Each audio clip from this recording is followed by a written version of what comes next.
অনেক সময় হয় যে খুব তেল ঝাল মশলা দিয়ে মাছ খেতে ইচ্ছা করে না, তখন খুব সহজেই বানিয়ে নেওয়া যেতে পারে গন্ধরাজ কাতলা।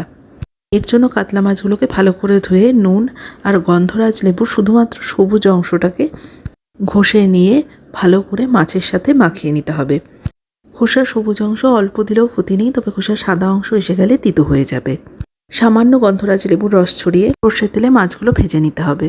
অন্যদিকে একটা মিক্সিং জারে কয়েকটা কাজু বাদাম, ঝালের আন্দাজ অনুযায়ী কাঁচা লঙ্কা আর অল্প একটু টক দই নিয়ে মিশ্রণ বানিয়ে নিতে হবে। মাছগুলো হালকা ভাজা হয়ে গেলেই মাছগুলোকে কড়াই থেকে না তুলে এর মধ্যেই দিয়ে দিতে হবে মিক্সিতে পেষা মিশ্রণ। আমি একটু মাখা মাখা করবো বলে এখানে আর জল অ্যাড করিনি। দিয়ে দিতে হবে আন্দাজ মতো নুন আর অল্প চিনি। ঢাকা দিয়ে মাছ সিদ্ধ হয়ে এলেই তৈরি গন্ধরাজ কাতলা। উপর থেকে আবারও একটু গন্ধরাজ লেবুর রস ছড়িয়ে পরিবেশন করতে হবে।